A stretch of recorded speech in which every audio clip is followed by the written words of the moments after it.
That guy is a legend. Anatoly Malykhin credits The Rock as his childhood inspiration. Anatoly Sladkiy Malykhin, the one light heavyweight and middleweight MMA world champion, has faced numerous challenges in the circle. However, the foundation of his relentless drive for success can be traced back to an unexpected source: the biggest crossover star in professional wrestling.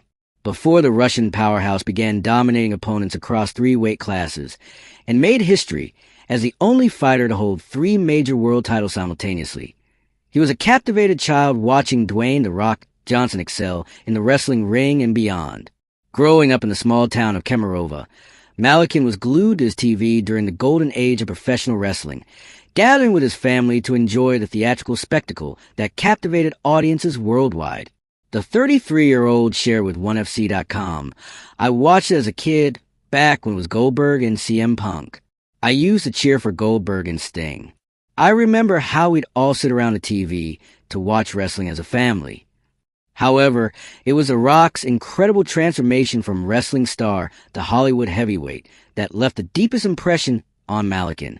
Johnson is a sports entertainment icon, a former WWE champion who successfully transitioned to film, starring in blockbuster hits like Black Adam, Fast and Furious, and Moana. Even now, Malykhin draws inspiration from Johnson's remarkable career. The 33-year-old Russian fighter views The Rock as the ultimate example of what can be achieved when raw talent is paired with relentless determination. Malykhin remarked, "That guy's a legend. He is a self-made man, from a pro wrestler to a top-tier actor. He's living proof that with hard work, you can achieve anything." To AS Malykhin gears up for his eagerly awaited rematch against one heavyweight MMA world champion, Ryug Umerkane, at 173. Superbon vs. Nwari on November 16th. At Tokyo's Ariake Arena, the Russian powerhouse remains focused on reclaiming the title that would complete his unprecedented reign across 3 divisions. When asked if he would ever consider entering the world of professional wrestling, Sladkiy revealed that the idea is more appealing to him than he anticipated, especially due to his strong admiration for the art form that initially fueled his competitive spirit. Malykhin commented, "I haven't really thought about it, but I believe I could do well. I have a solid grappling foundation. I move well for a heavyweight, and I think I have a bit of an acting talent too. It would be an interesting experience." As a representative of the Golden Team, known for his impressive wrestling skills and powerful knockout ability, he feels confident that he would thrive in pro wrestling and even has a concept for his character. Interestingly, Malykhin expressed a desire to enter this new realm to face the very person who inspired his passion for combat. He stated, "I'd probably be something like Goldberg. I always liked him as a kid, and I'd face, I don't know, maybe The Rock." In other news, the Toronto International Film Festival has announced a series of discussions for its 50th anniversary celebration. Part of the TIFF 50s in Conversation with series. These panels will feature appearances by Ryan Reynolds, Dwayne Johnson, Tessa Thompson, and Park Chan-wook. Reynolds will talk about John Candy, I Like Me, a documentary about the beloved actor and comedian who grew up in Toronto, which will premiere as the opening night gala of TIFF 50. Reynolds, a native of Vancouver, produced the film with director Colin Hanks.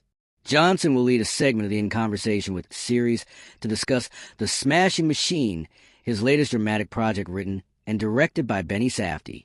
In this biopic, Johnson plays former wrestler and MMA fighter Matt Kerr, who was the subject of a 2002 HBO documentary titled The Smashing Machine, The Life and Times of Extreme Fighter Mark Kerr. Emily Blunt co-stars as Kerr's then-wife, Dawn Staples. Thompson and writer-director Nia DaCosta will discuss their new film Hedda as part of the In Conversation with Line Up. The two previously collaborated on 2018's Little Woods, DaCosta's feature directorial debut. Hedda, written and directed by DaCosta, is an adaptation of Henrik Ibsen's famed play Hedda Gabler, with Thompson in the titular role. The pair produced a film, which will have its world premiere at TIFF, Together, presented by the Korean Film Council. Park will be the subject of another In Conversation with panel, as he brings no other choice to TIFF for its North American premiere. Park will be in conversation with Don McKellar for the panel less than a month after it was announced that the pair was expelled from the WGA for working on their series The Sympathizer, during the 2023 writer's strike. In addition to the In Conversation with selections, TIFF announced the debut of its TIFF Close-Up series. This year, the series will see co-stars Han So-hee and Jun Jong-seo discuss the world premiere of Project Y in an event that a press release said is programmed specifically for TIFF's under 25 audience. As we mark TIFF's 50th edition, our programming continues to reflect our belief that film and creative expression can spark dialogue, challenge perspectives, and build connection, said Anita Lee, TIFF's chief